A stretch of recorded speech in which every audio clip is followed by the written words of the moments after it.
Hi, Matt with eTrailer. If you're looking for a jack that's pretty adaptable and it's just really easy to use and you can mount it anywhere on your trailer, then the eTrailer Swivel Jack is going to be a great option. So let's check it out. And what I really like about this being able to mount anywhere on our trailer is it's going to open up to a lot more possibilities. And what I mean by that is where this is located right now is close to a tire. So if you ever need to jack this up, you'll be able to change out your tire a little bit easier. And on top of that, we're going to have another one installed on the front of our trailer because we do have a kit of 2. You can get this as a kit of 1, which will work fine too. But kit of 2 just opens up a little more possibilities for you. So where this is located is a spot where we can just jack up our trailer so we can make our connections to our ball mounts a little bit easier. Or with that kit of 2, you could put both of those closest to the back end of your trailer and use them as stabilizers when you're loading up your equipment or your vehicles. But enough talking about it, let's actually start using it. So the reason why this is called the Swivel Jack is because it can swivel. And by that, I mean we're just going to have a pin, if I remove right here, it's going to rotate 90 degrees, and I can put that pin back through on the side. And this will be a great stow position, so when you're not using it, you'll be able to put it in like this and drive around. Now, if you're not a big fan of driving around like that, that's okay. Some things you might find is this handle might sit a little bit low for you, especially if you're hitting any low points or any steep inclines. Or maybe there's just not enough space to really stow it like this. So you're going to have the option that you can fully remove this, and then you can place it somewhere on your vehicle or on the trailer itself. Now for actually jacking it up, that process is pretty simple and it feels pretty smooth overall. The big thing is just make sure you got your trailer jacked and you can actually start doing it. And it really doesn't take any time at all. Now the trailer is actually lifting up now. I don't find I have a lot of resistance. It's a little bit more than before, but still feels like a really smooth process, and we're already off the ground now.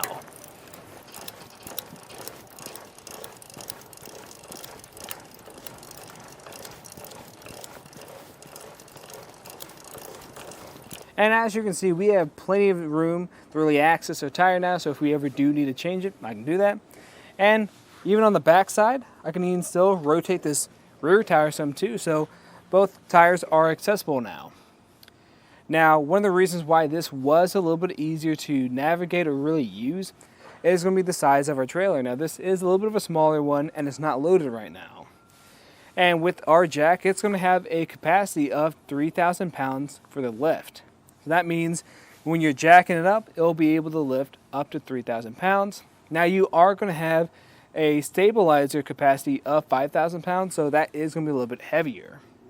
And that stabilizing capacity or support capacity of 5,000 pounds is mainly going to be applied to when you are loading up your vehicles or equipment on the back of your trailer. Now, we've already tested it out and you can really see a big difference in performance. Before we have the jacks on here, our trailer is sagging quite a bit and is not very safe. Now, when we actually load the jacks on here and get that extra support we need, you can see there is a noticeable difference in performance. Next up, we can kind of dive into the specs. So we already talked about some of the specs with the jack. So let's remove that real quick and just look at that bracket. So these will be 2 separate pieces, and this bracket is actually going to have a separate capacity itself.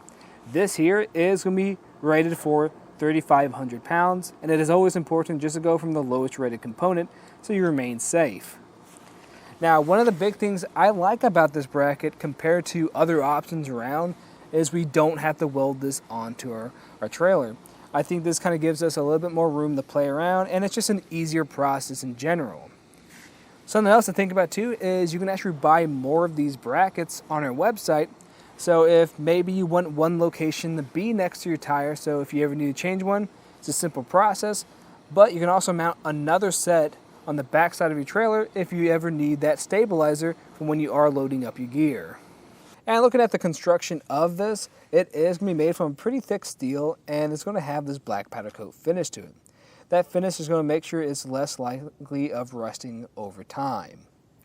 Now, that is going to have a very similar construction to our actual jack itself. So this is all going to be made of steel too.